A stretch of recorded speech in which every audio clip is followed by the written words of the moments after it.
Hello and welcome to the Direct Design YouTube channel. I'm Michael Hutchinson, Hutchie, and I want to talk to you today about 5 things that business owners should do now to stay ahead. I'm going to go through these things one by one, and then in subsequent videos, I'm going to take a deeper dive into each one to give you much more valuable information. Let's get started. So the first thing that businesses and leaders should do is embrace AI and automation. Everybody's talking about AI. I want to look at 3 ways that we can implement AI in a business setting. The first thing is we can streamline operations. Looking at processes that back in the day required some very technical people, a lot of resources, now can be automated with fewer resources and to give greater accessibility to non-tech savvy people. So you can reach a greater number of people by streamlining operations. Enhance customer experience. So AI can be used for customer experience with sophisticated chatbots to guide customers through your website, to take them to landing pages, to take them to products, services, to book appointments, you name it. These chatbots can do it. And to improve decision making.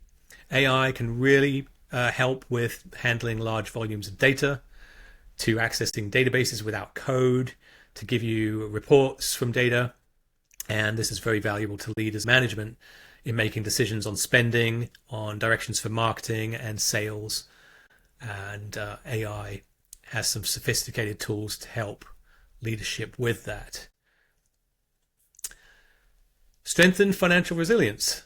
So business leaders and owners should be making smart investments. I myself am self-employed, so I have to work out my own retirement, and I want to make sure that I invest in high ROI opportunities. I also had to work out how to diversify my revenue.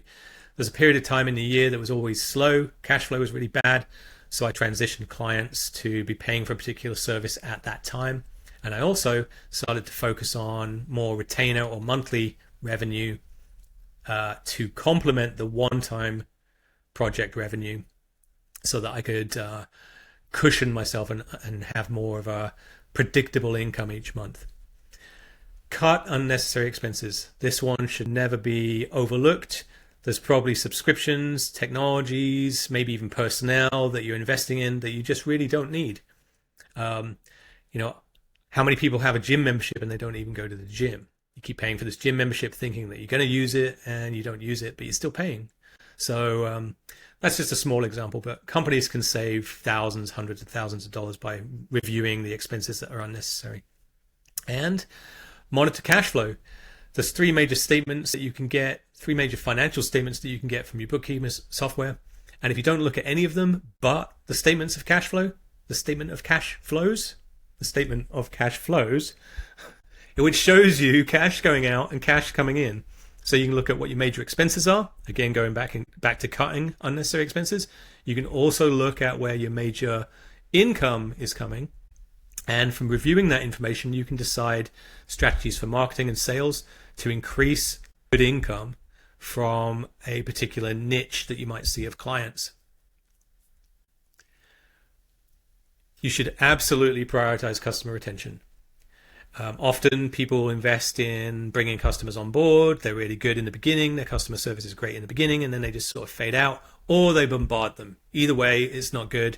It's a lot easier to upsell an existing customer, make more revenue from an existing customer than customer acquisition, which is a long process.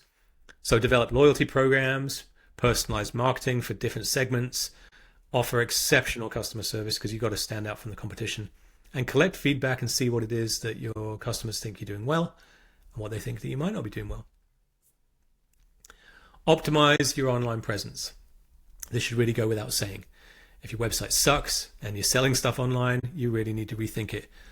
Does it work on mobile devices? Does it work on tablets well?